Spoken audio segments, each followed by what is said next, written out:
तो हेलो दोस्तों, कैसे हैं सभी। उम्मीद है सब ठीक होगा और सबकी तैयारी बढ़िया चल रही होनी। और सब लगे लगता है जोर शोर से पूरी इसकी तैयारी में। अच्छा, तो आज मैं आपके लिए इंग्लिश की क्लास लेके आया हूँ जिसमें हम बेसिक्स ऑफ द इंग्लिश की बात करेंगे, मतलब फंडामेंटल्स ऑफ इंग्लिश। आगे के चैप्टर पढ़ने से पहले हमें इंग्लिश का बेसिक पता होना चाहिए कि इंग्लिश कैसे वर्क करते हैं। मतलब जो हम इंग्लिश पढ़ेंगे ना, इसमें हम अकेडमिक इंग्लिश नहीं पढ़ेंगे, हम इसमें फंडामेंटल इंग्लिश पढ़ेंगे। जिसमें हम फंक्शनल इंग्लिश को पढ़ेंगे उसके अंदर, जिसमें हम सिर्फ इसके यूजेस को पढ़ेंगे कि क्या कहाँ पर यूज़ होता है। टोटली इसके इंग्लिश के फंक्शंस को यहाँ पे हम कंसेप्ट के मीडियम से तैयार करेंगे अपना। अच्छा, जो बेसिक्स हम स्टार्ट करते हैं वो सबको पता है कि पार्ट्स ऑफ स्पीच एक बेसिक इंट्रोडक्शन होता है इंग्लिश के लिए। तो हम भी पहले उसी से शुरुआत करेंगे अपनी। तो पहले आप चैनल को सब्सक्राइब और वीडियो को लाइक कर देना, और अगर इच्छा हो तो शेयर भी कर देना। बाकी हम शुरू करते हैं अभी चैप्टर। तो सबसे पहले इसमें बात करते हैं हम पार्ट्स ऑफ स्पीच की। पार्ट्स ऑफ स्पीच क्या होते हैं, जैसे इंग्लिश में पार्ट्स ऑफ स्पीच हमारे पास यही होते हैं कि जो एक सेंटेंस को बनाने में हमारी हेल्प करते हैं। ये एक टाइप के वर्ड्स होते हैं जिनको हम कनेक्ट करके एक सेंटेंस बनाते हैं, और उस सेंटेंस को जब हम बनाते हैं सेंटेंस बनते बनते एक लैंग्वेज का रूप ले लेते हैं। इस तरह से पार्ट्स ऑफ स्पीच का यूज़ करते हैं हम। पार्ट्स ऑफ स्पीच के अंदर मोस्टली ये वाले वर्ड्स आते हैं जिनको हम इनके नाम से आइडेंटिफाई करते हैं। नाउन हो गया, प्रोनाउन, और वर्ब वर्ब हो गया, एडजेक्टिव हो गया अपना, एडवर्ब हो गया, एडवर्ब ऊपर वाला, नीचे एडजेक्टिव हो गया, प्रीपोजिशन हो गया, कंजक्शन हो गया, इंटरजेक्शन हो गया। ठीक है। और ये तो मेनली। और नेक्स्ट हम बात कर लेते हैं इनके काम, इनका क्या क्या यूज़ होता है। जो वर्ब होता है वो दो टाइप से काम करता है। एक तो वर्ब होता है हमारे पास जो एक्शन के बारे में बताता है, like you are playing, you are dancing, और you are eating, etcetera etcetera.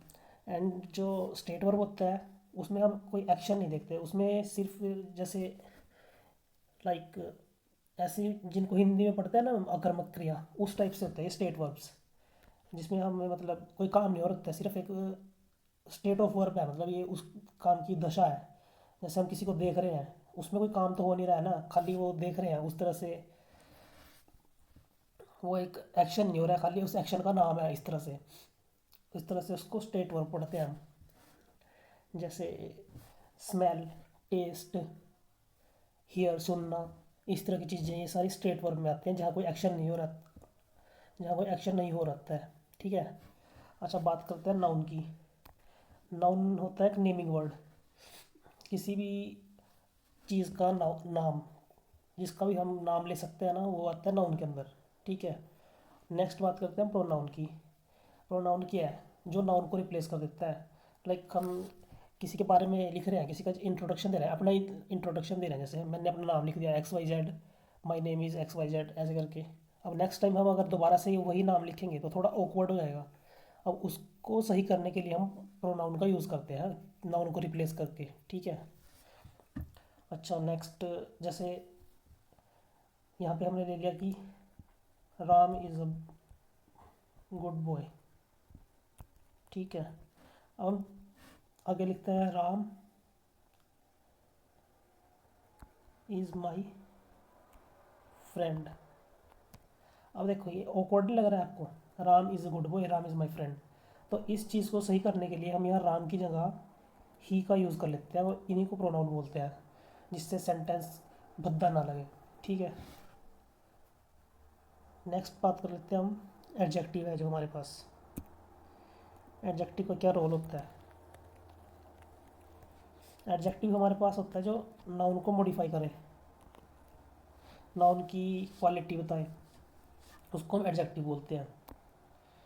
अब नाउन की क्वालिटी कैसे बताते हैं इसके बारे में, तो जैसे हमने नॉर्मली ले लिया एक सेंटेंस, हम राम के पीछे ज़्यादा पड़े रहते हैं मैक्सिमम टाइम, तो हमने ले लिया जैसे sentence, Ram is good boy. ठीक है, अब ये बॉय तो हो गया अपने पास नाउन, ये वाला भी, ये भी हो गया अपने पास नाउन। ठीक है, ये इज़ होगी वर्ब, ए हो गया आर्टिकल। अब इसमें एडजेक्टिव क्या है, ये गुड है, जो इस बॉय की क्वालिटी को बता रहा है कि राम कैसा है, गुड बॉय है। तो इस तरह से जो भी नाउन की क्वालिटी को बताया उसको हम एडजेक्टिव बोलते हैं। अब नेक्स्ट बात कर लेते हैं हम अपना एडवर्ब की। ठीक है, तो एडवर्ब क्या होता है, एडवर्ब होता है जो नाउ वर्ब, एडजेक्टिव और एडवर्ब, इन तीनों को मॉडिफाई कर दे। जैसे ये खुद को भी मॉडिफाई कर देता है, एडजेक्टिव और वर्ब को तो करता ही है। ठीक है, अच्छा, और नेक्स्ट आता है हमारे पास प्रीपोजिशन। प्रीपोजिशन कैसा होता है, रिलेशनशिप शो करता है नाउन के बीच और नाउन, प्रोनाउन और अनदर वर्ड्स के बीच एक रिलेशन शो करता है। जैसे एग्जांपल लेते हैं, ही लव्स मी, एक एग्जांपल लेते हैं, he is,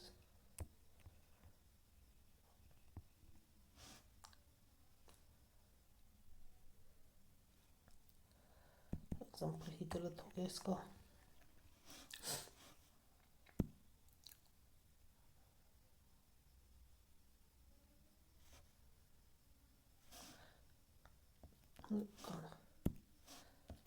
he is fond of coffee.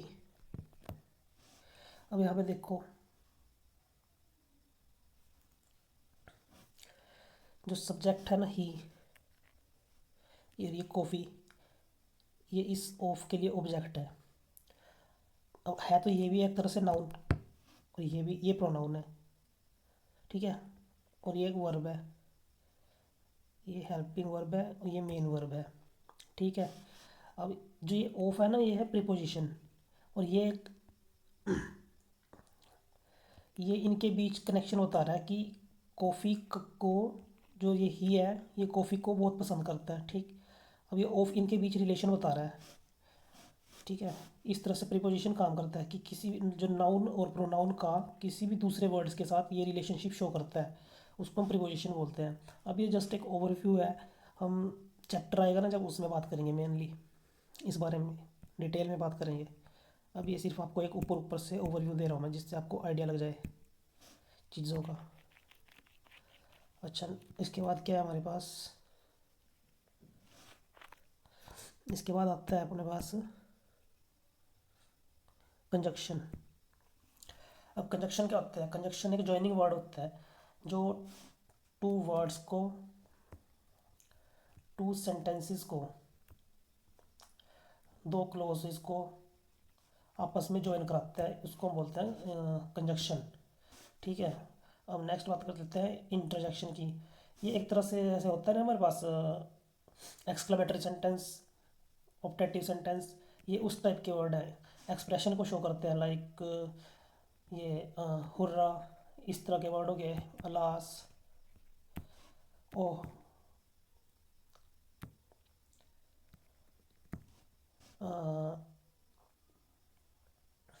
और भी इस तरह के कुछ वर्ड्स होते हैं ना, जैसे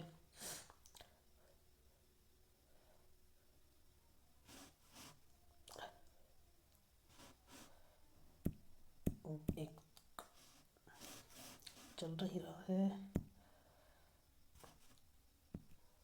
अच्छा ये हो गया, वो हो गया जैसे सो सैड, इस टाइप की जैसे हम वर्ड्स यूज़ करते हैं, तो ये होता है इंटरजेक्शन के वर्ड्स, जो हमारे को, हमारे क्या बोलते हैं उनको, फीलिंग्स को एक्सप्रेशन करने में मदद करें ना, उनको इंटरेक्शन बोलते हैं, एक्सप्रेशन वर्ड्स होते हैं। अच्छा, नेक्स्ट है हमारे पास identification of parts of speech. अच्छा, अब ज़रूरी नहीं है कि जो वर्ड नाउन है वो सेंटेंस में नाउन की तरह ही यूज़ हुआ है। हो सकता है वो एडजेक्टिव की तरह यूज़ हुआ हो, ठीक है। और वर्ब है मान लो, तो वो ज़रूरी नहीं है कि वो वर्ब ही है। हो सकता है वो एक नाउन की तरह यूज़ हुई हो इसमें, आपके सेंटेंस के अंदर। तो अगर आपसे कोई पूछ ले कि अब आप किसी वर्ड को देखकर उसका पार्ट्स ऑफ स्पीच बता सकते हो, तो आप उसको आंसर दीजिएगा कि नहीं। बट उसको बोलना है कि अगर वो चीज़ सेंटेंस में यूज़ हो रही हो, तो उस वर्ड को सेंटेंस में वर्ड का यूज़ देख के हम बता सकते हैं कि ये कौन सा पार्ट ऑफ स्पीच है। अगर खाली आपको एक वर्ड दे दिया जाए तो उसकी बेसिस पे ये बताना काफ़ी टफ होगा कि ये कौन सा वर्ड है पार्ट्स ऑफ स्पीच का, ठीक है। तो इसमें हम यही देखने वाले हैं इन एग्जांपल्स में कि वर्ड्स कैसे कैसे अपने आप को ट्रांसफॉर्म कर सकते हैं। क्योंकि जैसे होता है ना, एक मान लो आपके पास एक पेन है और वो है मोंटेक्स का पेन है, ठीक है। तो आप अगर कोई पूछे आपसे तो आप कि ये क्या है, तो आप बोलोगे ये पेन है। और पूछेगा इसका क्या नाम है मतलब, तो आप बताओगे कि कंपनी का नाम मोंटेक्स है। अब उससे आप पूछो, आपसे कोई पूछेगा इसका काम क्या है, तो ये काम करेगा क्या, लिखने का। उसी तरह से ये हमारे पास ये होते हैं वर्ड्स। अब इनका नाम कुछ होता है और काम कुछ होता है।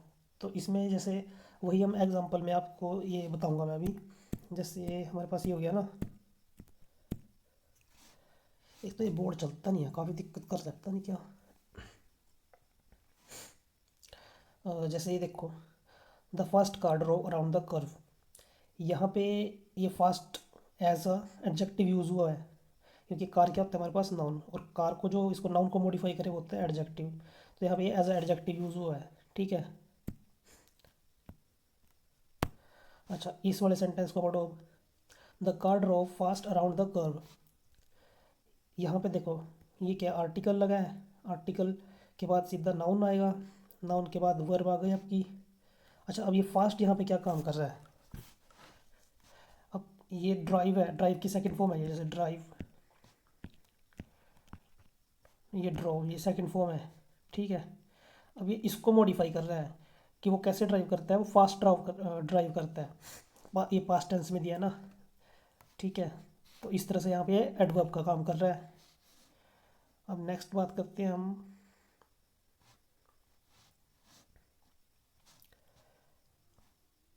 कि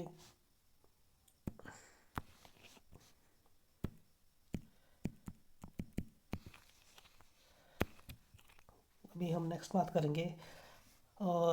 जस्ट सेकेंड यार, मैंने ये स्लाइड्स को सेव नहीं किया है, नोट्स को, इनको सेव कर लेता हूँ मैं पहले, क्योंकि ये फिर बार बार दिक्कत करते हैं तो।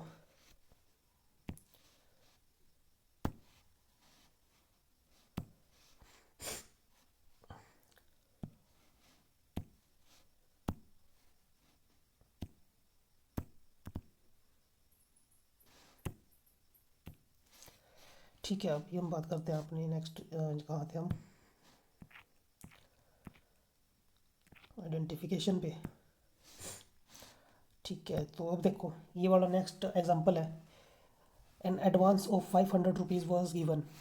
यहाँ पे देखो ये एडवांस क्या काम कर रहा है। यहाँ पे जो एडवांस है, यहाँ पे ये आर्टिकल लगा ना, आर्टिकल के बाद हम क्या यूज़ करते हैं, आर्टिकल मैक्सिमम टाइम याद रखना है आपने, नाउन के लिए आता है। तो ये यहाँ पे नाउन का काम कर रहा है। नेक्स्ट सेंटेंस में देखो, the advance money has been returned. यहाँ भी द आर्टिकल है और ये बीच में एडवांस आया है, उसके बाद ये क्या, मनी, मनी हमारे पास होता है नाउन, ठीक है। ये क्या, हेल्पिंग वर्ब है। ये पूरी पैसिव फॉर्म में लिखा हुआ है, ये मेन वर्ब है, ठीक है। ये हेल्पिंग वर्ब है। अब यहाँ पे ये क्या रोल प्ले कर रहा है, मनी नाउन है ना, तो जो मनी नाउन को मॉडिफाई करे वो क्या होता है, एडजेक्टिव। यहाँ ये एडजेक्टिव का काम कर रहा है। तो देखो, उस तरह मैं बोल रहा था ना आपको कि एक होता है नाम और एक होता है काम। अब वैसे तो ये एडवांस नाउन है, बट यहाँ पे ये उसका एडजेक्टिव का काम कर रहा है, और यहाँ पे ये नाउन का ही काम कर रहा है। तो इस तरह से हमें सेंटेंस में देखना पड़ता है कि जो वर्ड है वो क्या काम कर रहा है। नेक्स्ट देखते हैं अब, नेक्स्ट यही है। अच्छा, अभी हम बात करते हैं नेक्स्ट की। ऐसे तो बहुत सारे एग्जांपल है ना, ये तो चैप्टर बहुत लंबा हो जाएगा इस तरह से।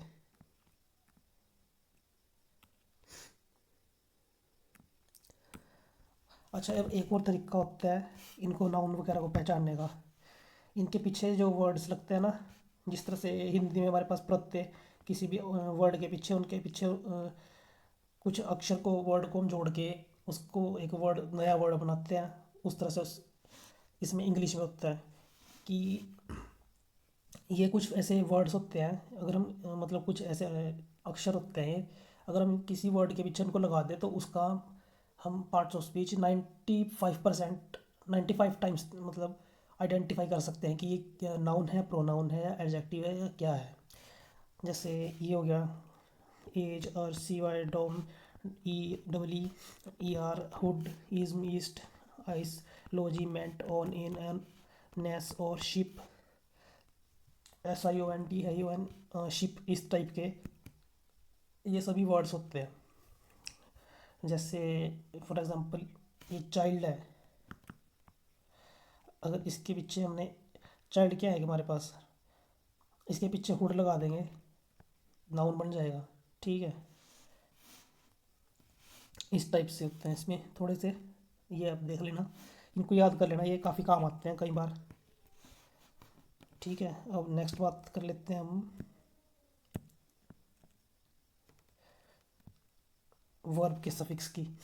वर्ब्स के काफ़ी कम है। ये हो गया एट, हो गया एन, हो गया इश, हो गया फाई, हो गया आइज, हो गया। ठीक है, ये हमारे पास वर्ब के सफिक्स, आप इनको याद कर लेना है। इसी तरह ये है एडजेक्टिव के, ये सारे आपने याद कर लेने हैं। एडजेक्टिव मेनली एक ये वाला वर्ड यूज बहुत होता है, ओ यू एस और ए एल करके मैक्सिमम टाइम। जो भी एडजेक्टिव का वर्ड होगा ना, उसके पीछे आपको मैक्सिमम टाइम ये वाला, ये ओ यू एस यूज़ हुआ मिलेगा। तो इनको याद कर लेने हैं, ये बहुत हेल्प करते हैं। अच्छा, अब एडजेक्टिव का आइडेंटिफिकेशन कैसे कर सकते हैं हम, इस पर बात कर लेते हैं। एडजेक्टिव के लिए मेनली अगर दो चीज़ें देखनी होती हैं हमको। जैसे एडजेक्टिव प्लस एल वाई, अगर ये हो तो होगा एडवर्ब। ठीक है, अगर नाउन प्लस नाउन के साथ एल वाई यूज़ होता है तो वो होता है एडजेक्टिव। जैसे इसमें दिया हुआ है adjective plus L Y is equal to adverb. Wise क्या होता है हमारे पास, एडजेक्टिव, एडजेक्टिव में एल वाई लगा देंगे तो वाइजली करके एडवर्ब बन जाएगा। सेम नाइस में करेंगे, अगर एल वाई लगाएंगे नाइसली बन जाएगा। ब्यूटीफुल में एल वाई लगाएंगे, ब्यूटीफुली एडवर्ब बन जाएगा। ठीक है, और ये नाउन वाला हो गया। नाउन प्लस एल वाई क्या होता है हमारे पास, एडजेक्टिव। फ्रेंड क्या होता है, नाउन, इसके साथ एल वाई लगाया, ये बन गया एडजेक्टिव। मैन में एल वाई लगाएंगे, ये मैनली एडजेक्टिव हो गया। ब्रदर में एल वाई लगाएंगे, ब्रदरली एडजेक्टिव हो गया। ये तो किन की बात। अब नेक्स्ट बात करते हैं हम ऑब्जेक्ट के बारे में। ऑब्जेक्ट क्या होता है हमारे पास, है किसी को पता। ऑब्जेक्ट क्या होता है, कोई भी नाउन, प्रोनाउन जो होते हैं हमारे पास, सिर्फ ये वर्ड्स होते हैं जो एक ऑब्जेक्ट का बनने का काम करते हैं। नाउन, प्रोनाउन और ये जीरेंट, ये हमारे पास ऑब्जेक्ट होते हैं। ऑब्जेक्ट भी बन सकते हैं, वर्ब भी वो सॉरी सब्जेक्ट भी बन सकते हैं। और जीरेंट क्या होता है, ये आपको वर्ब के चैप्टर में ही पढ़ाऊंगा मैं। जीरेंट होता है हमारे पास like verb plus I N G form, हमारे पास जीरेंट बन होता है, जो एज अ नाउन की तरह काम करता है, और ये सब्जेक्ट ऑब्जेक्ट दोनों का काम करता है। ठीक है, अब देख लेते हैं हम नेक्स्ट में। जैसे नाउन क्या होता है हमारे पास, नाउन होता है अभी नेमिंग वर्ड, किसी भी चीज़ का नाम, जो मैंने आपको शुरू में बताया था। अब उसके नाउन की पहचान क्या है, या तो उसके आगे आर्टिकल लगा होगा, आर्टिकल प्लस वर्ड नाउन होगा। किसी भी वर्ड के आगे आर्टिकल लगा होगा वो नाउन होगा। या किसी भी वर्ड के साथ एस और एस लग के अगर वो प्लूरल बन रहा होगा, उसको नाउन बोल लेंगे। अब एस और एस लगता है वर्ब के साथ भी, बट अगर वर्ब के साथ हम एस और एस लगाएं तो वो बन जाती है सिंगुलर वर्ब, और अगर ये हटा दें तो वर्ब बन जाती है प्लूरल वर्ब। ठीक है, और नाउन में इसका उल्टा है, एस और ई एस लगाने पे वो हो जाता है प्लूरल नाउन, और हटाने पे बन जाता है सिंगुलर नाउन।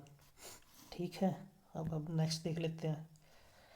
अब हमारे पास थोड़ी सी ये प्रोनाउन की टेबल है। ये प्रोनाउन के चैप्टर में पढ़ेंगे हम, बट यहाँ इसकी थोड़ी ज़रूरत पड़ेगी, इसलिए आप इसको याद कर लेना एक बार। ये बहुत इंपॉर्टेंट चैप्टर टेबल है, ये पूरे इंग्लिश में यूज़ होती है आपके पास ना। जैसे सब्जेक्टिव केस है, अभी सब्जेक्ट ऑब्जेक्ट के आइडेंटिफिकेशन के लिए ये ज़रूरी है। सब्जेक्टिव केस ये वाले, ऑब्जेक्टिव केस ये वाले। ठीक है, अभी इनकी बात करते हैं, ये इनकी बात हम बाद में करेंगे। जैसे सिंगुलर सब्जेक्ट में होता है फर्स्ट पर्सन आई, आई, और इसका ऑब्जेक्टिव केस होता है मी। प्लूरल में होते हैं वी, और इसका ऑब्जेक्टिव केस होता है अस। अब जो सेकंड पर्सन में बात कर ले हम, तो उसमें यू हमारे पास सिंगुलर भी होता है और प्लूरल भी होता है। यू यू ही रहता है सिंगुलर में भी प्लूरल में भी, और इसका ऑब्जेक्ट भी सेम होता है। ठीक है, नेक्स्ट होता है थर्ड पर्सन में ही शी इट दे। ठीक है, ही शी इट तो होते हैं हमारे पास सिंगुलर वर्ड्स, और जो ये दे होता है प्लूरल के लिए यूज़ करते हैं हम। और ही शी,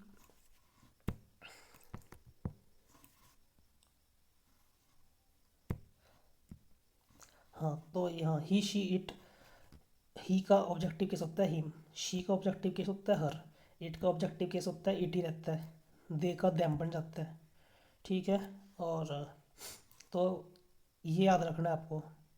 वैसे पूरी टेबल याद रखनी है, बट अभी जो यूज़ है ना सब्जेक्ट और ऑब्जेक्ट की लिए, सिर्फ इतना याद रखो। अब देखो, ऑब्जेक्ट की आइडेंटिफिकेशन कैसे करते हैं। ऑब्जेक्ट क्या होता है, नाउन या प्रोनाउन ही होगा अगर ऑब्जेक्ट बनने का काम करेगा जो भी। अच्छा, ऑब्जेक्ट होता है दो तरह का, एक होता है वर्ब का ऑब्जेक्ट, दूसरा होता है प्रीपोजिशन ऑब्जेक्ट। अब वर्ब के पीछे ऑब्जेक्ट कैसे पता करेंगे हम, एक तरीका ये वट या होम करके, लाइक ही, अगर ऑप्शन एग्जांपल देखें, ही इज़ प्लेइंग। अब यहाँ देख लो, क्या अब क्या क्वेश्चन करोगे, ही इज़ प्लेइंग वट। अगर आंसर मिलता है आपको, वट का आंसर मिलेगा, like he is playing cricket, what का आंसर मिल गया, तो ये आ गया आपका वर्ब का ऑब्जेक्ट। और प्रीपोजिशन का तो आपको पता ही है, प्रीपोजिशन वर्ड के बाद जो भी नाउन प्रोनाउन वर्ड होगा वो प्रीपोजिशन का ऑब्जेक्ट होगा, मैं हर टाइम। अच्छा, वर्ब के साथ ऐसा नहीं है, वर्ब के साथ ये हमेशा ही वर्ब का ऑब्जेक्ट नहीं होता है, कई बार ये एडवर्ब भी हो सकता है हमारे पास, है ना। कई बार ये डिपेंड करता है, जैसे ट्रांजिटिव और इंट्रांजिटिव वर्ब के फैक्टर पर। आपने पढ़ा होगा जो ट्रांजिटिव वर्ब होती है उसको अपने डायरेक्ट बाद एडजेक्टिव चाहिए, वो नाउन चाहिए होता है। ठीक है, नाउन या सब्जेक्ट, जो ट्रांजिटिव वर्ब होती है वो अपने बाद लेती है ऑब्जेक्ट, और जो इंट्रांजिटिव वर्ब होती है उसके उसके तुरंत बाद कोई ऑब्जेक्ट नहीं आता। ठीक है, ये डिफरेंस है ट्रांजिटिव और इंट्रांजिटिव में। ट्रांजिटिव अपने बाद एकदम ऑब्जेक्ट लेगी, और जो इंट्रांजिटिव है वो अपने बाद ऑब्जेक्ट नहीं लेती है। अब इतनी बात हो गई यहाँ पे इसकी नाउन वर्ब ऑब्जेक्ट और प्रीपोजिशनल ऑब्जेक्ट की। अब नेक्स्ट बात कर लेते हैं हम, एग्जांपल देख लेते हैं इनके। लाइक देखो, she play, she plays football.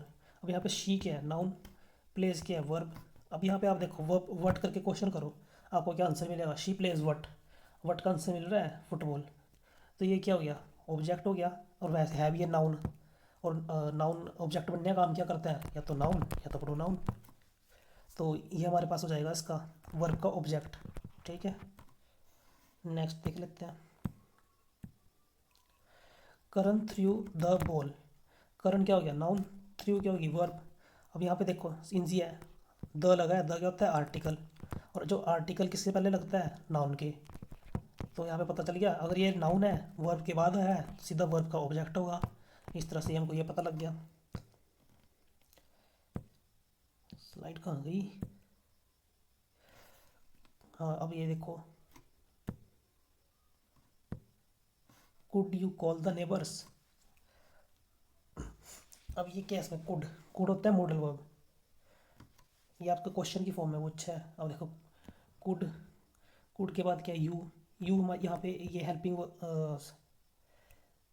As a help modal verb पहले आई है, मेन वर्ब उसके बाद आई है।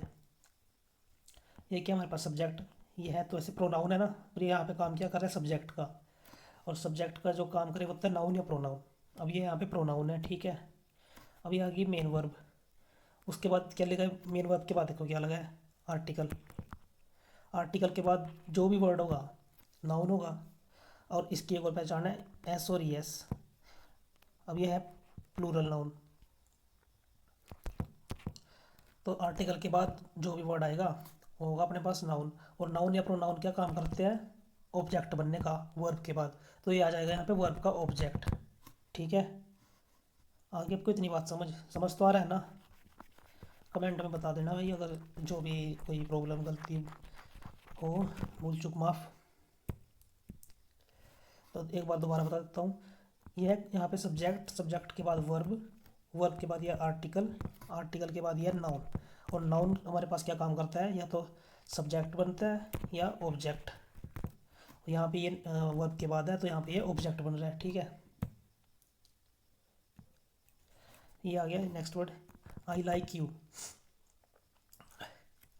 तो आई यहाँ पे क्या है, आई सब्जेक्ट हो गया, लाइक वर्ब होगी, यू हो गया प्रोनाउन। अच्छा, वर्ब के बाद जो भी है नाउन या प्रोनाउन, वो क्या काम करता है ऑब्जेक्ट बनने का। तो ये वर्ब का ऑब्जेक्ट है यहाँ पर, ठीक है। नेक्स्ट क्या है, द डॉग वॉज रनिंग। अब द क्या है आर्टिकल, डॉग क्या है नाउन, वॉज क्या है यहाँ पे हेल्पिंग वर्ब, रनिंग क्या है मेन वर्ब, कंटिन्यूस की मेन वर्ब है ये। तो अब देख लो इसमें वर्ब का अगर आप देखो इसमें वर्ब का ऑब्जेक्ट दिया हुआ नहीं है, क्योंकि पीछे कोई वर्ड है ही नहीं लिखा हुआ, तो इसमें वर्ड का ऑब्जेक्ट मिसिंग है। और डॉग क्या है सब्जेक्ट, नाउन है तो ये सब्जेक्ट हो गया, ठीक है।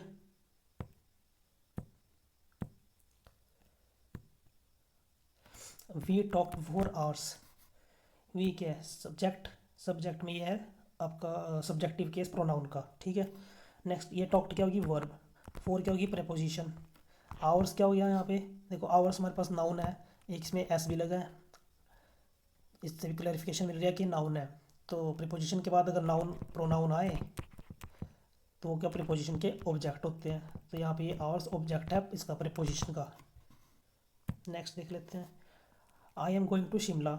आई क्या है सब्जेक्ट है, एम क्या है यहाँ पे हेल्पिंग वर्ब, गोइंग क्या है मेन वर्ब, टू क्या है यहाँ पे प्रीपोजिशन, शिमला क्या है प्लेस का नाम, और ये होता है नाउन। तो प्रीपोजिशन के बाद नाउन या प्रोनाउन आए वो होता है प्रोपोजिशनल ऑब्जेक्ट। ईजी है, कोई ज़्यादा टफ नहीं है। ये क्या है नेक्स्ट देख लो, आई, आई के बाद वर्क, वर्क क्या होती है वर्ब, वर्ब के बाद क्या आया हुआ है प्रेपोजिशन। तो अब जो प्रेपोजिशन के बाद होगा ना टोटली ऑब्जेक्ट ही होंगे, प्रीपोजिशन के बाद जितने भी होंगे, जब तक फुल स्टॉप लगा के सेंटेंस ख़त्म नहीं हो जाता। अब ये देखो यहाँ पे अ यूज़ हुआ है और ये लार्ज। अब ये अ किसके लिए यूज़ हुआ है यहाँ पे,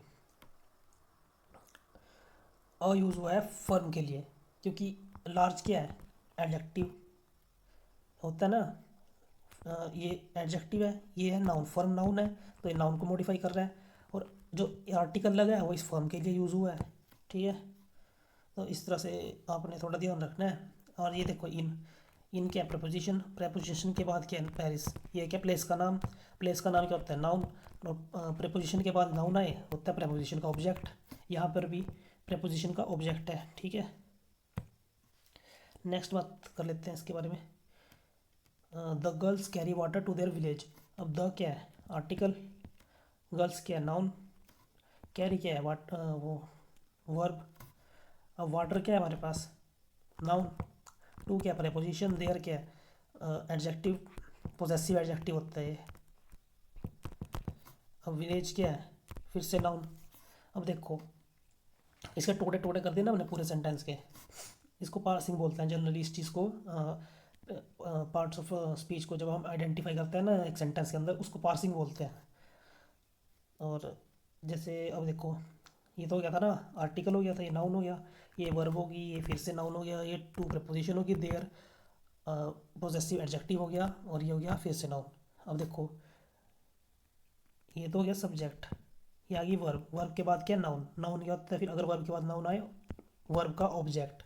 और उसके बाद है टू, टू क्या होती है प्रेपोजिशन, प्रेपोजिशन के बाद आने वाले वर्ड, ये तो क्या एडजेक्टिव, एडजेक्टिव और एडजेक्टिव किसके लिए होता है? नाउन के लिए। नाउन को जो मॉडिफाई करे वो एडजेक्टिव। अब प्रीपोजिशन के बाद है हमारे पास, ये देखो नाउन है ना, तो नाउन प्रीपोजिशन के बाद क्या आएगा? अगर नाउन होगा तो वो होगा ऑब्जेक्ट। ये हो गया हमारे पास प्रीपोजिशन का ऑब्जेक्ट, और ये वाला हो गया नाउन वर्ब का ऑब्जेक्ट। आगे इतनी बात समझ। अब आगे देख लो, दे लाफ्ड अनकंट्रोलेबली। इसमें बताओ ये अनकंट्रोलेबली क्या है?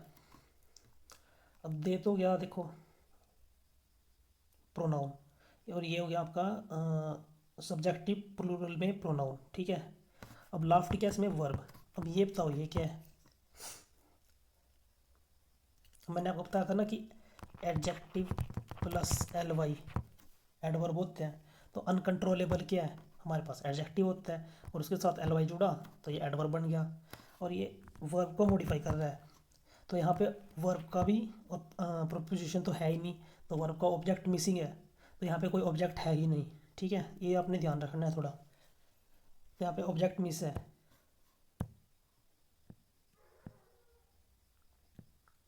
अब बात कर लेते हैं सब्जेक्ट कॉम्प्लीमेंट की। सब्जेक्ट कॉम्प्लीमेंट क्या होता है? जो सब्जेक्ट को पूरा करे। कॉम्प्लीमेंट होता है पूरक। ये दो टाइप के वर्ड होते हैं, और कॉमनली कंफ्यूज्ड वर्ड में पेपर में आ जाता है। एक होता है कॉम्प्लीमेंट, दूसरा होता है कॉम्प्लीमेंट, आई वाला। ये होता है किसी की तारीफ करना, किसी को जैसे दे देते हैं ना, कॉम्प्लीमेंट बोलते हैं कि किसी की तारीफ कर दिया कुछ। और दूसरे वाला होता है ये कंप्लीशन को दिखाता है, इस किसी चीज़ के पूरा होने को, काम को, ठीक है। इनमें फ़र्क ये है, या कॉमनली कंफ्यूज वर्ड में आ जाते हैं ये पेपर में ना, तो इनको आपने याद रखना है। इनके डिफरेंस में ई और आई का डिफरेंस है। ये आई वाला यूज़ होता है किसी को कॉम्प्लीमेंट देने में, किसी की तारीफ करने में, इस तरह से। और जो मैंने शायद उल्टा बोल दिया, आई वाला होता है किसी की तारीफ़ करने के लिए, जो हम किसी को अपनी ओर से क्या बोलते हैं उसको, अभी वर्ड दिमाग तक आ रहा है बस जुबान पर नहीं आ रहा है, चलो जो भी है, तारीफ से समझ गए ना आप। और ये आता है किसी काम की पूरकता को दिखाने के लिए कि अभी ये काम कंप्लीट होगा, ये इस तरह से, ठीक है। तो इतनी बात हो गई। नेक्स्ट देख लेते हैं, subject plus linking verb plus subject complement. अब लिंकिंग वर्ब कौन सी होती है? जो सब्जेक्ट को सब्जेक्ट कॉम्प्लीमेंट से जोड़ती हैं। अब सब्जेक्ट कॉम्प्लीमेंट होता है वही जो सब्जेक्ट के बारे में बताता है, सब्जेक्ट को पूरा करता है। और वो जो वर्ब्स होती हैं ये होती हैं सारी स्टेट वर्ब्स, इनको हम लिंकिंग वर्ब्स ही बोलते हैं। ऐसे लुक हो गया, साउंड हो गया, स्मेल हो गया, फील हो गया, टेस्ट हो गया, अपीयर हो गया, सीम हो गया, गेट हो गया, ग्रो हो गया, रिमेन हो गया, become. Be as a main verb. Be की फॉर्म कौन कौन सी होती है? Be is am are, past में वॉज वर, और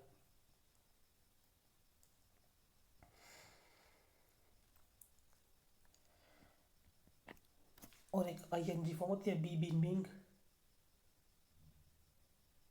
उसमें परफेक्ट में होती है बीन, इस तरह से, ठीक है। अब सब्जेक्ट कॉम्प्लीमेंट बनने का काम कौन कौन करता है? या तो नाउन, या तो प्रोनाउन, या एडजेक्टिव।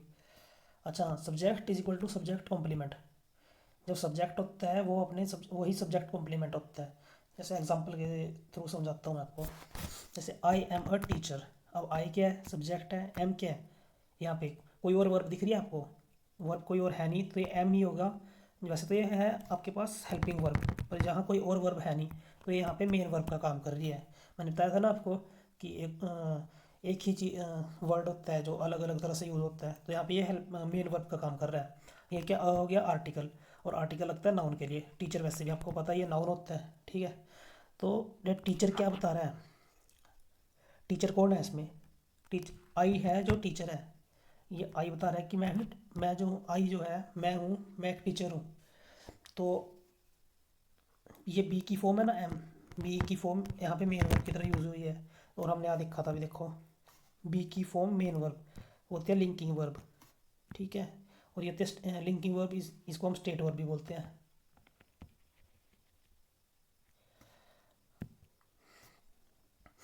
तो इसमें जनरल सी बात यह है, सब्जेक्ट कॉम्प्लीमेंट वो होता है जो सब्जेक्ट के बारे में बताए। लाइक मैं क्या हूँ? मैं एक टीचर हूँ। तो ये हो गया इसमें सब्जेक्ट कॉम्प्लीमेंट। टीचर यहाँ पे ऑब्जेक्ट नहीं है इस वर्ब का, यहाँ पे ये टीचर सब्जेक्ट का कॉम्प्लीमेंट है, सब्जेक्ट का पूरक। ठीक है, नेक्स्ट देख लो, वी आर फ्रेंड्स। अब वी कौन है इसमें, सब्जेक्ट, आर क्या है, बी की फॉर्म, बी की मेन वर्ब का फॉर्म है, ये मेन वर्ब का काम कर रहा है और कोई वर्ब है नहीं। फ्रेंड्स क्या है यहाँ पे, वी का कॉम्प्लीमेंट, वी का सब्जेक्ट कॉम्प्लीमेंट, ना तो यहाँ पे ऑब्जेक्ट है ना कुछ भी और चीज़ है, तो ये है सब्जेक्ट कॉम्प्लीमेंट, वी के पूरक। इसमें फ्रेंड्स कौन है, हम है, तो ये हम फ्रेंड्स कौन है, हम है, हमारे बारे में ही बता रहा है कि हम फ्रेंड्स हैं। ठीक है, तो जो चीज़ सब्जेक्ट के बारे में बताएं सब वही होता है सब्जेक्ट कॉम्प्लीमेंट। नेक्स्ट देख लो, शी इज़ ब्यूटीफुल। अब ब्यूटीफुल कौन है, इज़ यहाँ पे फिर से मेन वर्ब का काम कर रहा है, इज़ और बी की फॉर्म होती है is am are present indefinite की, तो शी ब्यूटीफुल कौन है, शी। ठीक है, तो यहाँ पे भी ये शी के बारे में बता रहा है, जो इसका कॉम्प्लीमेंट दे रहा है, तो शी हो गया इसका सब्जेक्ट कॉम्प्लीमेंट। ठीक है,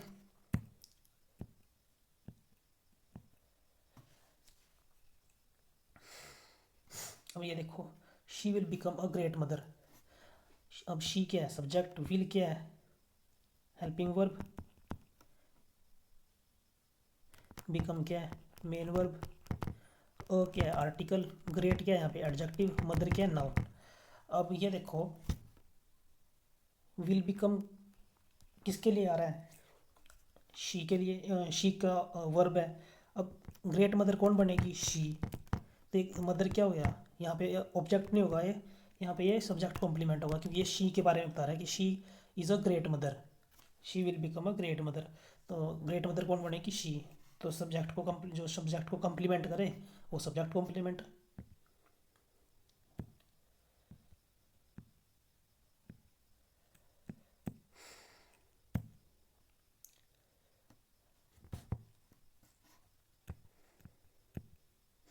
नेक्स्ट बात कर लेते हैं हम सब्जेक्ट की, ऑब्जेक्ट की बात होगी, वैसे ही सेम सब्जेक्ट है, नाउन हो गया हमारे पास, प्रोनाउन, यही सब्जेक्ट बनने का काम करते हैं, और एक होता है जीरंड,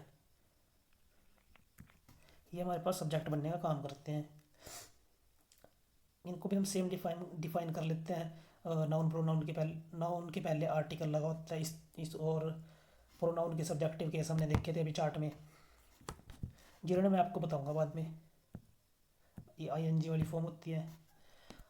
ये देखो, ये दिया हुआ subject is equal to noun और प्रोनाउन, ये देख लो example, the baby is crying, यहाँ पे द क्या है, आर्टिकल, आर्टिकल किसके लिए यूज होता है, नाउन के लिए, तो बेबी हो गया यहाँ पे नाउन, और इज क्या है, इज होता है हेल्पिंग वर्ब, क्राइंग क्या है, मेन वर्ब, तो ये होगी एक ही वर्ब बन सकती है मिलके, और ये होता है इसका सब्जेक्ट। नेक्स्ट देख लो, she is a brilliant writer, she क्या है, प्रोनाउन, प्रोनाउन क्या है यहाँ पे, सब्जेक्ट, इज क्या है, वर्ब, क्या है, इज वर्ब है, क्या है, आर्टिकल है, ब्रिलियंट क्या है, एडजेक्टिव है, वाटर क्या है अपने पास, नहीं वाटर नहीं, राइटर, राइटर क्या है, राइटर फिर से नाउन है।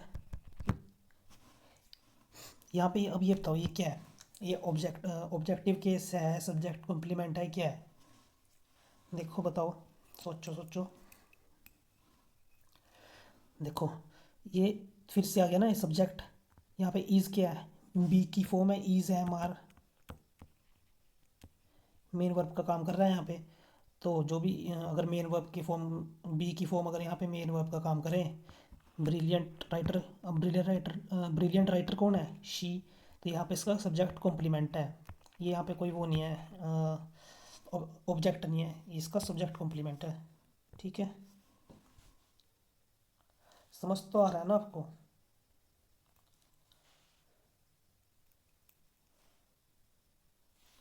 इंपॉर्टेंट है इंट्रोडक्शन, इसको हल्के में मत लेना चैप्टर्स का। अच्छा, देख लिया ना आपने काफ़ी एग्जांपल, अब चैप्टर लेंथी, वीडियो लेंथी हो जाएगी काफ़ी, नेक्स्ट थोड़ा फटाफट देख लेते हैं। देखो, a wise man knows his skills, अब इसमें ये क्या है, आर्टिकल, वाइज क्या है, थोड़ा पेन ज़्यादा ही मोटा है, ठीक है, वाइज क्या है, adjective, quality of noun, man क्या नाउन, नोज क्या वर्ब, हिज क्या पोजेसिव एडजेक्टिव, स्किल्स क्या है फिर से नाउन है तो एडजेक्टिव ही ना, एडजेक्टिव बताएगा नाउन को, तो यहाँ पे नाउन आएगा। अब इसमें देखो सब ये क्या है, ये कंप्लीट एक सब्जेक्ट बन जाएगा आपके पास, इसको हम सब्जेक्ट मानते हैं पूरे को। वैसे तो ये एडजेक्टिव और ये नाउन सिर्फ ये नाउन है और सब्जेक्ट नाउन जो होता है वो सब्जेक्ट होता है, बट जब इस तरह से हो तो इसको टोटल को हम सब्जेक्ट कंसिडर करते हैं। ये आगे वर्ब और ये आगे स्किल्स, ठीक है, सब तो हमको पता लग गया सब्जेक्ट है। और सेम ये dead man tell no tales, dead के यहाँ पे एडजेक्टिव, मैन के नाउन, टेल के वर्ब और नो टेल्स है आपके पास वर्ब का ऑब्जेक्ट, क्योंकि है नाउन, नाउन वर्ब के बाद आए तो वर्ब का ऑब्जेक्ट होता है, ठीक है। तो यहाँ पे ये आ गया आपका एक टोटल सब्जेक्ट। नेक्स्ट चला यार, अच्छा ये हो गया, बहुत एग्जाम्पल हो गए, बाकी आप प्रैक्टिस कर लेना। नेक्स्ट देखते हैं,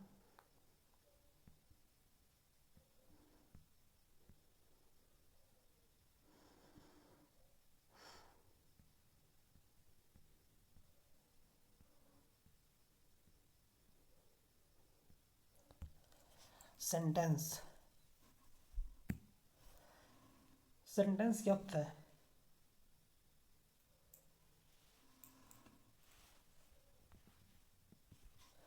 सेंटेंस क्या होता है?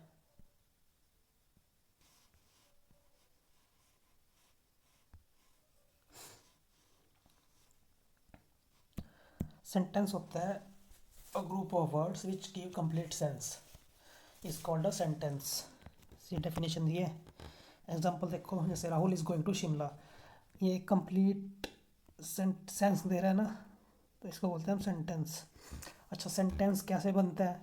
सेंटेंस होता है एक सब्जेक्ट वर्ब का कॉम्बिनेशन, विदाउट सब्जेक्ट वर्ब के कॉम्बिनेशन के कोई सेंटेंस बन नहीं सकता, ये मस्ट है, सब्जेक्ट और वर्ब का कॉम्बिनेशन होना चाहिए। नेक्स्ट बात करते हैं अभी काइंड्स ऑफ सेंटेंस। सेंटेंस के काइंड्स देख लेते हैं। छोटा हो जा भाई, क्यों परेशान कर रहे हैं आज। सेंटेंस के काइंड्स होते हैं generally four, assertive, interrogative, imperative और एक्सक्लेमेटरी। अब एसर्टिव में बात कर लेते हैं हम, जो एक टाइप से अफर्मेटिव और नेगेटिव, जो एसर्टिव सेंटेंस होता है वो इंफॉर्मेशन देने का काम करता है। ये लाइक एक प्रेजेंट एंड इंडेफिनिट देखा होगा आपने, उस तरह से होता है। सिंपल टेंस होता है, सिंपल सेंटेंस होता है। जैसे एसर्टिव में अफर्मेटिव कैटेगरी है, नेगेटिव कैटेगरी है। और एसर्टिव का अफर्मेटिव का स्ट्रक्चर क्या है? Subject plus helping verb plus main verb. इसी का नेगेटिव स्ट्रक्चर क्या है? Subject plus helping verb plus note plus main verb. और एग्जांपल देख लो, कर्ण हैज़ कंप्लीटेड द वर्क। कर्ण क्या है? सब्जेक्ट, हैज़ क्या है? हेल्पिंग वर्ब, मेन वर्ब क्या? कंप्लीटेड, द वर्क क्या है इसमें? ये इसका ऑब्जेक्ट है। सेम सेकंड वाला, दे आर प्लेइंग चेस, दे क्या? सब्जेक्ट, आर क्या? हेल्पिंग वर्ब, प्लेइंग क्या? मेन वर्ब, चेस क्या है? ऑब्जेक्ट। अब इसमें नोट लगा होता है ना, नेगेटिव में नोट लगा होता है। Karna has not completed the work और they are not playing chess, यहाँ पे नोट लग जाएगा तो ये नेगेटिव बन जाएगा। अब देखो, अब होता है हमारे पास एक इंटेरोगेटिव। इंटेरोगेटिव का मतलब क्या है? क्वेश्चन पूछना। इंटेरोगेटिव भी हमारे पास दो टाइप का होता है, एक तो डायरेक्ट इंटेरोगेटिव और इनडायरेक्ट इंटेरोगेटिव। और डायरेक्ट इंटेरोगेटिव में क्या होता है? जिसमें हम क्वेश्चन पूछते हैं और उसका हमें सीधा आंसर मिल जाता है। इनडायरेक्ट इंटेरोगेटिव में क्या होता है? इसमें हम क्वेश्चन पूछते हैं और इसमें हम डायरेक्ट क्वेश्चन ना पूछ के एक तरीके से मतलब घुमा के क्वेश्चन पूछते हैं, जिसमें हमें आंसर मिलता है। जैसे इसमें डायरेक्ट पूछा है, व्हाट आर योर हॉबीज़, ये डायरेक्ट पूछा है। अब इसमें ये क्वेश्चन पूछा है, I want to know what your hobbies are, मैं जानना चाहता हूँ कि तुम्हारी हॉबीज़ क्या है। अच्छा इसमें एक तो पहले आता है ये आई वॉन्ट टू नो, इस तरह से मतलब आपको क्वेश्चन टाइप से पूछेगा। उसके बाद आता है यहाँ पे सिंपल प्रेजेंट टेंस। प्रेजेंट मतलब सिंपल अफर्मेटिव का स्ट्रक्चर फॉलो होता है। उसके बाद इनडायरेक्ट इंटेरोगेटिव में ऐसे करके आपको पूछ लेगा आई वांट टू नो, उसके बाद व्हाट के बाद एफर्मेटिव का स्ट्रक्चर फॉलो होता है। देख एग्जांपल देख लो।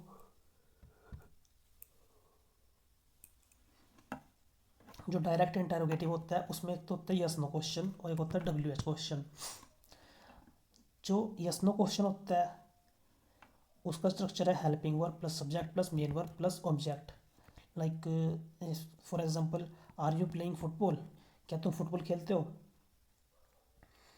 अब इसमें आप क्या आंसर दोगे, यस और नो। तो इस तरह से होता है यस नो क्वेश्चन। और नेक्स्ट है आपके पास डब्ल्यू एच क्वेश्चन।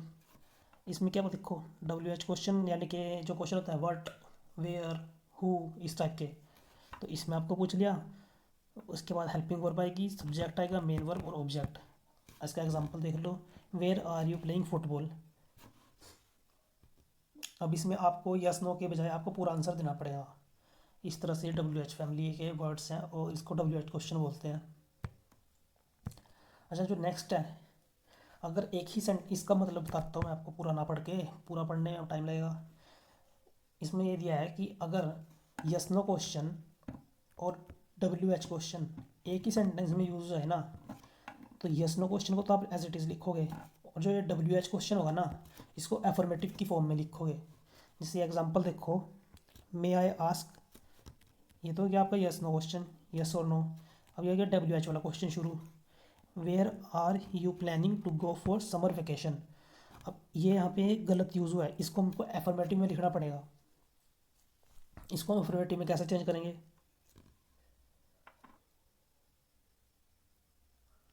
ये जो आर है इसको यहाँ से हटा के यू और प्लानिंग के बीच में लिख देंगे, where you are planning to go for summer.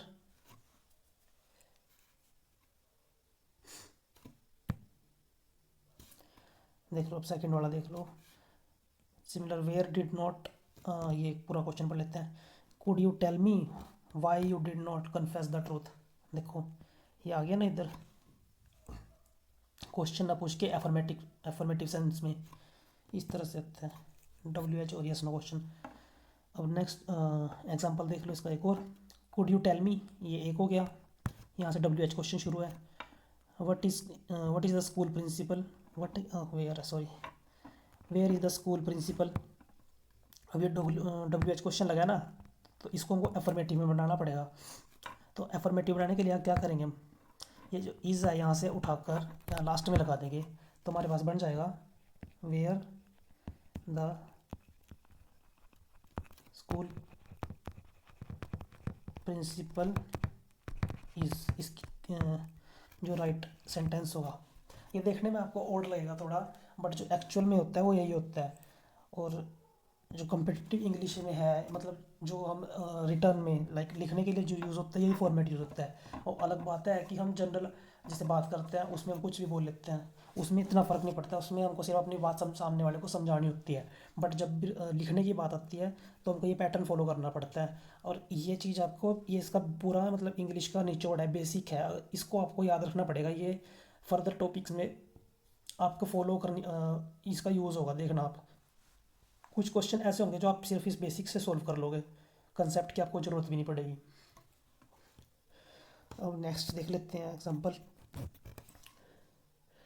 Could you tell me whom do you want to visit. अब देखो ये फिर आ गया ना, could you tell me, yes no question. उसके बाद आ गया whom do you want to visit. अब यहाँ पे इसको चेंज करेंगे हम, कैसे चेंज करेंगे, ये यहाँ से काटेंगे, यहाँ लगा देंगे home you do want. But एक बात बताओ, डू कैसे यूज़ करते हैं हम, डू, डज और डिड। अब डू इसका यूज़ या तो करेंगे हम इंटेरोगेटिव में कर सकते हैं, या डू के साथ नोट लगाओ नेगेटिव में कर सकते हैं। अब यहाँ तो यहाँ पे नोट है, और इसको हमने एफर्मेटिव बनाना है, इंटेरोगेटिव यूज़ करना नहीं है, तो यहाँ पे डू भी नहीं आएगा, ये सीधा आएगा where, where you want to visit. ठीक है।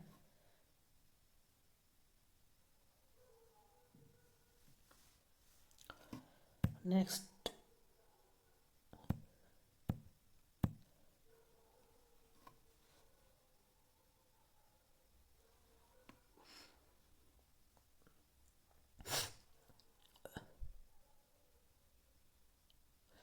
ये वाला क्वेश्चन पढ़ते हैं, जैसे थोड़ा लेंथी है, लेंथ देख के अपने क्वेश्चन की घबराना नहीं है, अपने मेन पॉइंट को कैच करना है कि क्या है उसको ढूंढना है इसमें सेंटेंस में।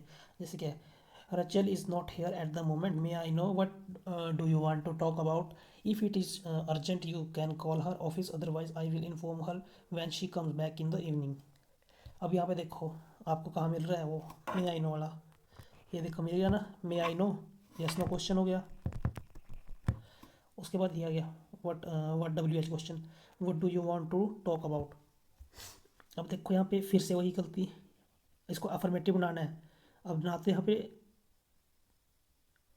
इंटेरोगेटिव में पूछा है, बनाना है मतलब इसको हमने अफर्मेटिव में बनाना है, तो इंटेरोगेटिव का आने का तो मतलब नहीं है। अब नेगेटिव बनाना हो तो उसके लिए नोट लगेगा, अब इसके अंदर नोट भी नहीं है, तो ऑब्वियस सी बात है यहाँ डू भी नहीं आएगा, यू वांट करेक्ट होगा।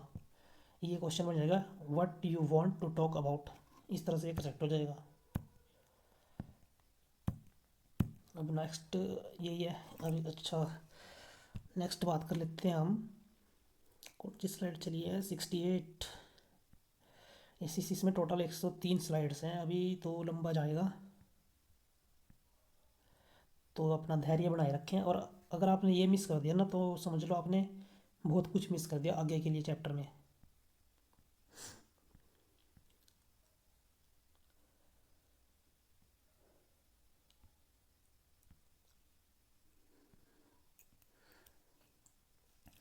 अब बात करते हैं इनडायरेक्ट इंटेरोगेटिव्स की। इंटेरो इनडायरेक्ट इंटेरोगेटिव में क्या होता है, इसमें कुछ भी ऐसे आपको सेंस नहीं आएगी कि क्वेश्चन पूछ रहे हैं। इसमें बस आपने एक जनरल होता है, एफर्मेटिव में लिखा होता है ये पूरा क्वेश्चन। इसमें ना कोई हेल्पिंग वर्ब सब्जेक्ट से पहले जाएगी या कोई वो, जैसे इंटेरोगेटिव में नॉर्मली हमने देखा अभी, इसमें एक एफर्मेटिव के सेंस में आपसे जनरली पूछ ले, जनरली आपको क्वेश्चन सेंटेंस दिया जाएगा बस। जैसे कि ये दिया हुआ है, I want to know what your hobbies are, ना इसमें क्वेश्चन मार्क लगेगा ना कुछ, ठीक है। लाइक ये देखो, I had never seen him in this locality before, that's why I inquired who was he. अब ये नॉर्मल सी जनरल बात की है, I had never seen him in this locality, मैंने उसे कभी यहाँ पर नहीं देखा इससे पहले, और दैट्स वाई मतलब इसलिए मैं जानना चाहता हूँ कि हु वॉज ही। तो हु वॉज ही ना आकर यहाँ पर ये अभी इनडायरेक्ट इंटेरोगेटिव है, तो ये यहाँ पे क्वेश्चन पूछने का कोई सेंस नहीं दे रहा है। इसमें सिर्फ जनरली ये आपको बताने की कोशिश कर रहा है, एक तरह से बात बोल रहा है आपको। तो यहाँ पे हु वॉज ही ना होके यहाँ पे आएगा, अगर हम इसको चेंज करें, कैसे चेंज करेंगे, हु ही वॉज, ईजी है। अब नेक्स्ट देख लेते हैं, नेक्स्ट क्या है हमारे पास,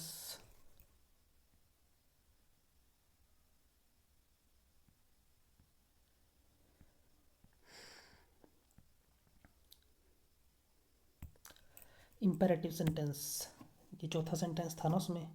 अच्छा, इसमें क्या इक्वालिटी है, इसमें आपका जो सब्जेक्ट होता है ना वो हिडन होता है, और जनरली यू करके सब्जेक्ट यूज होता है। जैसे क्वेश्चन देखो, क्वेश्चन मतलब इसको समझो, इम्पेरेटिव सेंटेंस यू जो यूज़ होता है ना एक्सप्रेस करने के लिए होता है ऑर्डर, एडवाइस और रिक्वेस्ट। इसका स्ट्रक्चर होता है V1 प्लस डू नॉट और लेट। अब यहाँ पे देखो वर्क हार्ड लिखा है, वर्ब की फर्स्ट फॉर्म, और ये क्या हार्ड दिया है, वर्ब की फर्स्ट फॉर्म से शुरू हो गए सारे। अब यहाँ पे सब्जेक्ट ना जो इसका हिडन है, अब यू, ये किसी को तो बोल रहा होगा ना काम करने के लिए, तो यहाँ पे जो हिडन मीनिंग होता है ना यू का सेंस देता है, you work hard, you do work hard, इस तरह से। ये तो इम्पेरेटिव सेंटेंस। अच्छा, एक्सक्लेमेटरी क्या होता है, जिसमें हम वही विस्मयादि बोधक करके ऐसा बोलते हैं ना हिंदी में, ये वो वाला होता है, to express strong feelings, emotion and reactions.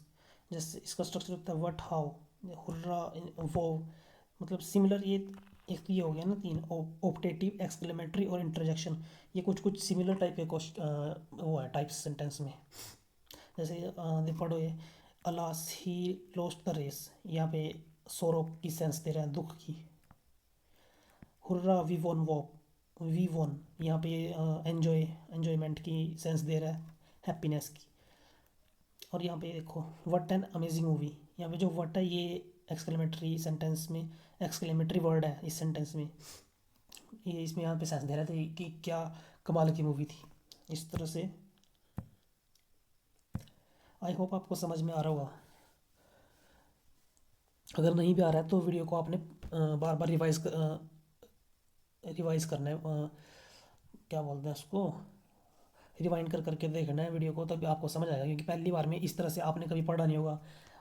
आप वैसे अभी चाहे आप कहीं भी कोचिंग में चले जाओ, अभी ऑनलाइन में भी चले जाओ, इस तरह से आपको कोई नहीं था, क्योंकि फंक्शनल और उसमें एकेडमिक में डिफ्रेंशिएट करके, तो इसमें आपको एक बार में समझ आना थोड़ा मुश्किल है, इसलिए आपको दोबारा देखनी पड़ेगी ये वीडियो। और साथ साथ हैंड रिटन नोट्स जरूर बनाना अपने, क्योंकि अभी तो आप पढ़ के आपको लगेगा कि आपको समझ में आ रहा है, पर आप भूल जाओगे ये चीज़ें, इसलिए आपका ही फ़ायदा है, नोट्स बनाना है अपने।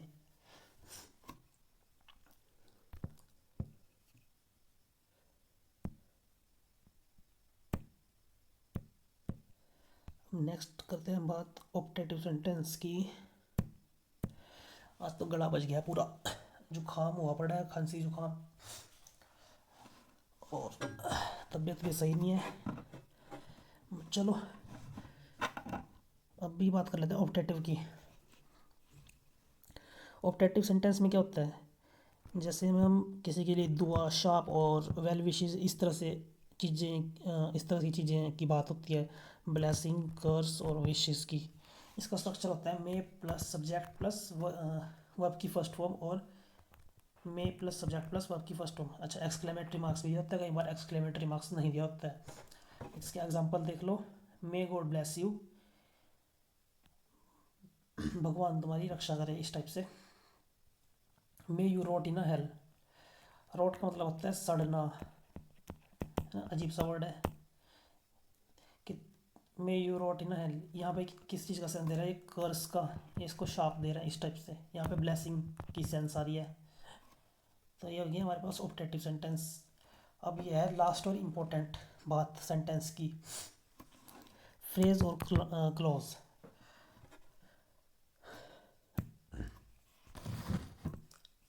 पहले बात करते हैं फ्रेज की। फ्रेज देख लो, ये डेफिनेशन दी है फ्रेज की, अ group of words which make sense but not complete sense is called a phrase. एक वर्ड्स का ग्रुप जो एक सेंस तो दे बट कंप्लीट सेंस नहीं देता, ये उसको फ्रेज बोलते हैं हम। जैसे दिस इंफॉर्मेशन इज, अब इसको आपको कुछ सेंस मिल रहा है, ये एक ग्रुप ऑफ वर्ड तो है बट आपको इसमें से कोई सेंस तो नहीं मिल रही। सिमिलरली ये देखो अगले वाला, in the beginning, in the beginning क्या, इसमें कुछ पता चल रहा है, कुछ नहीं पता चल रहा। अब रियली फास्ट, इसमें भी कुछ नहीं पता चल रहा है आपको, ये वर्ब दिया है, ये उसको मॉडिफाई कर रहा है रियली एडवर्ब की तरह। आफ्टर अ रेनी डे, तो कहने का मतलब ये है कि ये ग्रुप्स ऑफ वर्ड है, ग्रुप ऑफ वर्ड्स है जो एक सेंस तो देता है बट कोई ऐसा कंप्लीट सेंस नहीं देता कि इसका कोई मीनिंगफुल आप अर्थ निकाल पाओ। अभी देखते हैं नेक्स्ट क्या है हमारे पास, कुछ इंपॉर्टेंट पॉइंट्स। आपने जैसे अभी देखे ना ये वर्ड्स, इनमें कुछ नहीं आता पता है आपको, तो इसमें यही बात बताई है कि इस phrase is a group of words without subject verb combination, इसमें कोई सब्जेक्ट वर्ब का कॉम्बिनेशन नहीं होता है। और a phrase can not be a complete sentence because it does not give complete meaning. तो अभी हमने यही पढ़ा कि जो फ्रेज होता है वो एक कंप्लीट सेंटेंस नहीं होता, क्योंकि ये कंप्लीट मीनिंग नहीं देता, और इसमें ना कोई सब्जेक्ट वर्ब का कॉम्बिनेशन होता है। और हमने अभी स्टार्टिंग में पढ़ा था कि जो एक सेंटेंस होता है उसके अंदर मेनली सब्जेक्ट और वर्ब का कॉम्बिनेशन यूज होता है, विदाउट सब्जेक्ट वर्ब के कोई सेंटेंस नहीं बनता। ठीक है, इतना हो गया। अच्छा, नेक्स्ट क्या दिया है, what does a phrase do. The purpose of phrase is to complement the overall structure of the sentence. Like इसमें बोला गया है कि जो फ्रेज होता है ना, वो सेंटेंस के स्ट्रक्चर को इम्प्रूव करने का काम करता है, उसको ब्यूटीफाई करने का काम करता है, उसकी एक तरह हिंदी में बोले तो उसकी शोभा बढ़ाने का काम करता है सेंटेंस का। जैसे इसमें देखो, ही ड्रोव द कार, ये आपके पास एक सेंटेंस हो गया। वैसे तो अपने आप में एक कंप्लीट सेंटेंस है। ही सब्जेक्ट हो गया, ये वर्ब होगी, सब्जेक्ट वर्ब कॉम्बिनेशन है, तो ये सेंटेंस बन गया। अब इसको थोड़ा और मतलब थोड़ा ब्यूटीफाई करने के लिए यहाँ पे वेरी फास्ट का यूज़ कर दिया है, तो ये अपना बन गया है फ्रेज़। यहाँ पे ये फ्रेज़ है, इसको ब्यूटीफाई करने के लिए काम कर रहा है। ठीक है, नेक्स्ट देख लो क्लोज। अब क्लोज क्या होता है? Close is a group of words which gives complete meaning and also has a subject verb combination. एक क्लोज होता है वो एक ग्रुप ऑफ वर्ड्स है जो आपको एक कंप्लीट मीनिंग देता है, एंड इसमें सब्जेक्ट और वर्ब के कॉम्बिनेशन का यूज़ भी होता है। जैसे हमने अभी पीछे बात की, अब शी इज़ प्रीटी, देख लो। अब शी क्या है, यहाँ पे सब्जेक्ट है, प्रीटी क्या है, ये भी इसका एडजेक्टिव है, इसको प्रेडिकेटिव एडजेक्टिव बोलते हैं, जो सब्जेक्ट के बाद आते हैं, ये एडजेक्टिव चैप्टर में पढ़ेंगे। बट ये वर्ब है। अब ये इसको कंप्लीट कॉम्बिनेशन बनना है जैसे सब्जेक्ट वर्ब का, और ये कंप्लीट सेंटेंस है। मेनली एक चीज़ है कि एक जो क्लोज है वो एक सेंटेंस हो सकता है। ठीक है, एक क्लोज एक सेंटेंस बन सकता है, और एक सेंटेंस में कई क्लोज हो सकते हैं। और sentence have many clauses and a clause is also a sentence. Next बात करते हैं हम, यही जो मैंने अभी आपको बताया ये लिखा है, देखो एग्जांपल देख लो इसका। The girl hug the boy and the boy hug the cat. अब देखो द गर्ल सब्जेक्ट हो गया, हग इसकी वर्ब होगी, सब्जेक्ट और वर्ब ये कॉम्बिनेशन पूरा एक क्लॉज बन गया। एंड क्या है, कंजक्शन। स्टार्टिंग में बताया था आपको ज्वाइनिंग वर्ड होता है, टू क्लोजेस को, टू सेंटेंसेस को, टू वर्ड्स को ज्वाइन करता है, यहाँ पे एक क्लोजेस को ज्वाइन कर रहा है। अब क्या है, द बॉय नेक्स्ट सब्जेक्ट हो गया, सब्जेक्ट को वर्ब मिल गई है वो हग्ड, नेक्स्ट वर्ब मिल गई, ये इसका कोटा पूरा हो गया, ये एक क्लोज बन गया। तो इसमें टोटल हमको दो क्लोज दिए हैं।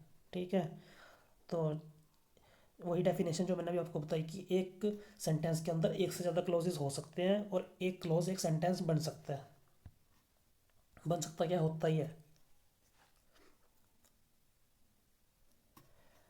दूसरा एग्जांपल देख लो, इफ़ यू डिस्क्राइब नहीं, subscribe to this online service you will need a password. ये एक सब्जेक्ट है, इफ़ यू, इसके लिए ये वर्ब आई है सब्सक्राइब, इसका कोटा पूरा एक क्लोज ही हो गया, ये आगे इसकी इंफॉर्मेशन दिया है। यू विल, ये यू का एक सब्जेक्ट हो गया, विल नीड वर्ब होगी, इसका कोटा पूरा हो गया, ये क्लोज बन गया। तो कहने की बात सिंपल शब्दों में ये है कि एक सब्जेक्ट वर्ब का जो कॉम्बिनेशन होता है वो सेंटेंस कहलाता है। सेंटेंस के क्लॉज भी वही कहलाता है और सेंटेंस भी वही होता है। अब क्लॉज के दो पार्ट होते हैं, अभी ये तो एग्जांपल ही है। एक होता है इंडिपेंडेंट क्लॉज और एक होता है डिपेंडेंट क्लॉज। नेक्स्ट स्लाइड निकालता हूँ मैं, उसके अंदर है,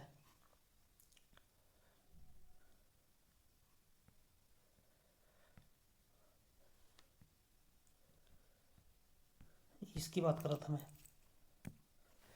एक होता है इंडिपेंडेंट क्लोज, इसको मेन क्लोज भी बोलते हैं, हम प्रिंसिपल क्लोज भी बोलते हैं। एक होता है डिपेंडेंट क्लोज, इसको हम सबॉर्डिनेट क्लोज भी बोलते हैं। अब देख लेते हैं होते हैं कैसे।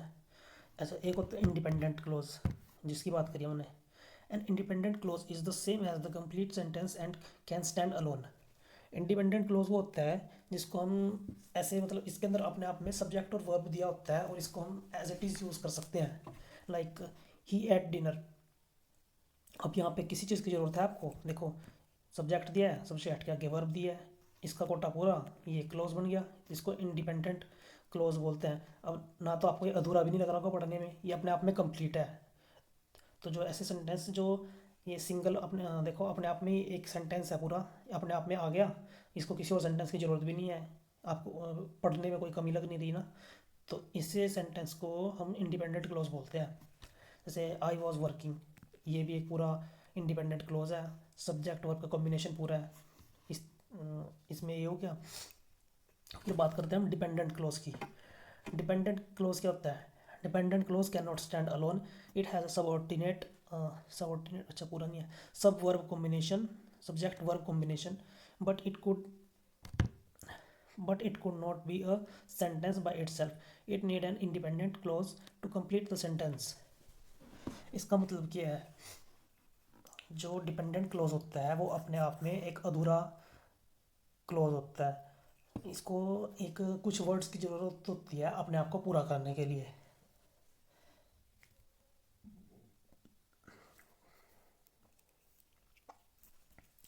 और इसके जैसे एग्जांपल है हमारे पास, व्हेन राहुल गॉट होम। अब देखो आपको इसमें थोड़ी अधूरे की फीलिंग आ रही होगी।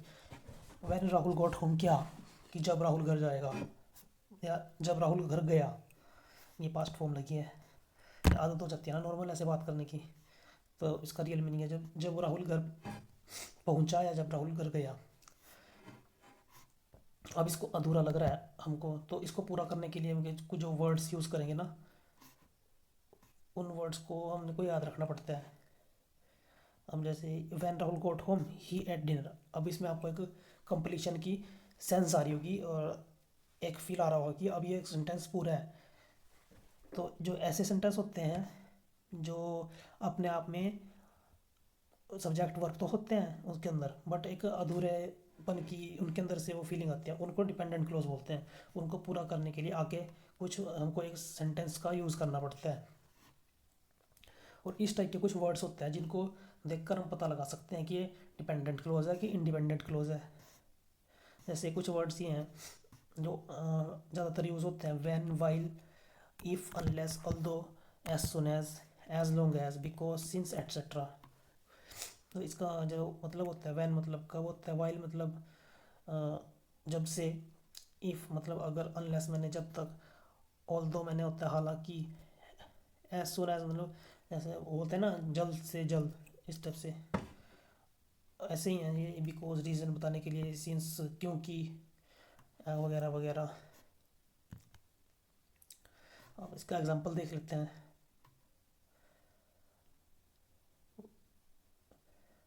यहाँ पे आपको अभी वर्ड्स बताए ना मैंने आपको, अब जिन सेंटेंसेस में ये वर्ड्स होंगे ना उससे आपको आइडिया लग जाएगा कि ये डिपेंडेंट है कि इंडिपेंडेंट क्लोज है।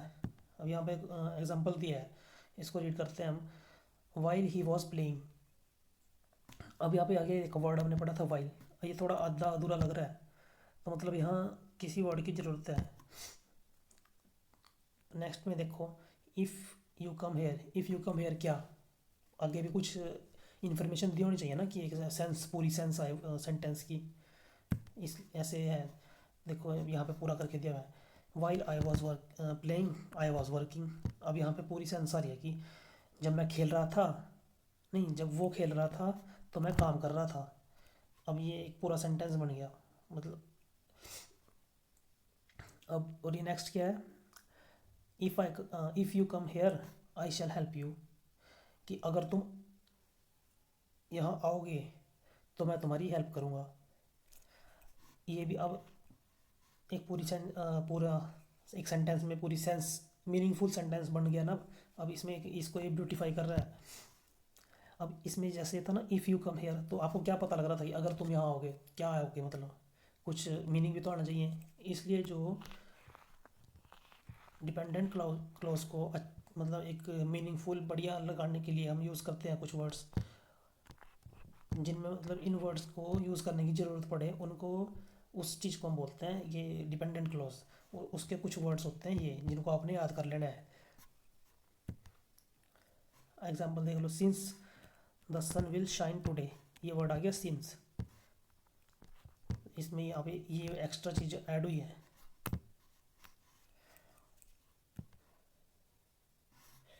ये देख लो, since the sun will shine today we will go to the beach,